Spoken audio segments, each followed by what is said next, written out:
everyone, namaste. Welcome back to my channel Spandana Moram. This is Spandana Moram, a certified yoga trainer and nutritionist. So ఈ వీడియోలో pregnancy women ఎవరైతే gestational డయాబెటీస్కి loan అవుతారో అంటే ప్రెగ్నెన్సీలో gestational diabetes ఎవరికైతే వస్తుందో వాళ్ళు ఎటువంటి ఫుడ్ తీసుకోవచ్చు అండ్ ఏం తినకూడదు అనే విషయాలన్నీ కూడా ఈ వీడియోలో చూద్దాం. సో వీడియో ఎక్కడ కూడా మిస్ చేయకుండా ఎండ్ వరకు చూసేయండి. And for the first time మన ఛానల్ని విజిట్ చేస్తున్నట్టయితే don't forget to subscribe to my channel. So టాపిక్లోకి వెళ్ళినట్లయితే ప్రెగ్నెన్సీలో జెస్టేషనల్ డయాబెటీస్ వచ్చింది అంటే తినడానికి ఎక్కువగా ఆలోచిస్తూ ఉంటారు. సో అలాంటి భయాలు ఏమీ పెట్టుకోకుండా ఫస్ట్ మీరు కూల్గా ఉండడం అలవాటు చేసుకోండి. అండ్ ఎప్పుడైతే మీ స్ట్రెస్ లెవెల్స్ కంట్రోల్లో ఉంటాయో మీ ప్రెగ్నెన్సీ జర్నీ అంతా కూడా కూల్గా సాగుతూ ఉంటుంది.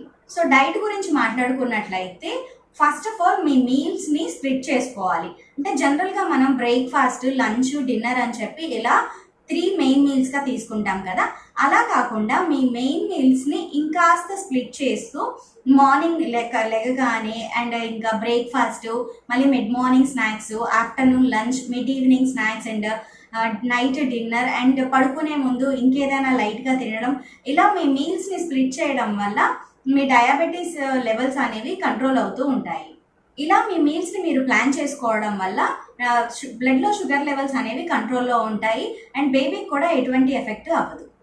So you can start your day with soaked dry fruits like almonds, walnuts ఇలాంటివి సోక్ చేసి పెట్టుకొని ఎర్లీ మార్నింగ్ ఎంటీ స్టమక్తో ఫస్ట్ వీటితో స్టార్ట్ చేసి తర్వాత వామిటింగ్ సెన్సేషన్ ఎవరికైనా ఉన్నట్లయితే సోంపు వాటర్, ఒక గ్లాస్ ఆఫ్ వాటర్లో 1 టేబుల్ స్పూన్ సోంపు వేసి మరిగించి ఆ వాటర్ తాగడం లేదా తులసి వాటర్ తాగడం వల్ల కూడా ఈ వామిటింగ్ సెన్సేషన్ అనేది తగ్గుతుంది. సో ఇంకా బ్రేక్ఫాస్ట్ విషయం మాట్లాడుకున్నట్లయితే మార్నింగ్ 8 to 9 లోపు హెల్తీ బ్రేక్ఫాస్ట్ ఏదైనా తీసుకోవచ్చు. అంటే రైస్తో తయారు చేసే పదార్థాలు కాకుండా ఓట్స్ కానీ లేదా ఇడ్లీ, మిల్లెట్స్తో చేసిన దోశ ఆర్ ఇడ్లీ లేదా పోహా ఉప్మా, గోధుమ రవ్వ ఉప్మా ఇలాంటి హెల్తీ ఫుడ్స్ మీ బ్రేక్ఫాస్ట్లో ఇంక్లూడ్ చేసుకోవడం వల్ల మీ బ్లడ్ షుగర్ లెవెల్స్ అనేవి కంట్రోల్లో ఉంటాయి.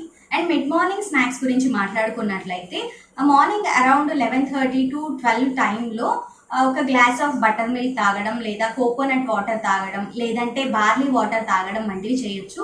ఇంకా స్టమక్ ఫిల్లింగ్గా అనిపించకపోతే ఒక చిన్నపాటి ఫ్రూట్ కూడా తీసుకోవచ్చు. జెస్టేషనల్ డయాబెటీస్ అటాక్ అయిన వాళ్ళకి ఫ్రూట్స్ విషయంలో తీసుకోవాల్సిన జాగ్రత్త ఏంటి అని అంటే షుగర్ లెవెల్స్ పెంచే సపోటా, సీతాఫలం, అరటిపండు వంటి వాటిని తీసుకోకుండా ఉండడమే మంచిది. But once in a while ఎప్పుడైనా ఒకసారి 1 లేదా 2 తినడం ఓకే, కానీ ఎక్కువ క్వాంటిటీ తీసుకోకపోవడమే మంచిది.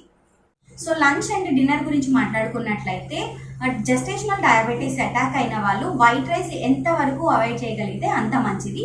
సో వైట్ రైస్ కాకుండా బ్రౌన్ రైస్ యూజ్ చేయొచ్చు, రెడ్ రైస్ అవైలబుల్గా ఉంటే రెడ్ రైస్ కూడా యూజ్ చేయొచ్చు. అండ్ వీటితో పాటు మిల్లెట్స్ని ఎక్కువగా ఇంక్లూడ్ చేసుకుంటూ ఉండాలి మీ డైట్లో. సో మిల్లెట్స్తో మీరు కిచిడి ఆర్ దోశ ఇలాంటివి కూడా చేసుకోవచ్చు, లేదంటే రాగి సంకటి వంటివి కూడా మీ డైట్లో ఇంక్లూడ్ చేసుకోవచ్చు. అండ్ వీటితో పాటు ఎక్కువగా వెజిటేబుల్స్ ఉండేటట్టు, లీఫీ వెజిటేబుల్స్ ఎక్కువగా ఉండేటట్టు చూసుకోవాలి. And at the same time daily 2 boiled eggs ఉండేలా చూసుకుంటే బేబీ యొక్క బ్రెయిన్ డెవలప్మెంట్కి బాగా యూజ్ అవుతుంది అండ్ బేబీ యొక్క మజిల్ బిల్డప్ అవ్వడానికి కూడా హెల్ప్ అవుతుంది. అండ్ మిడ్ ఈవినింగ్ స్నాక్స్ గురించి మాట్లాడుకున్నట్లయితే ఈవినింగ్ 5 to 6 టైంలో మీరు roasted chana or roasted ground nuts or dry ఫ్రూట్స్తో చేసిన లడ్డూలు ఆర్ మకానా ఆర్ స్ప్రౌట్స్ ఇలాంటి ఏవైనా హెల్దీ స్నాక్స్ని మీరు ఇంక్లూడ్ చేసుకోవచ్చు.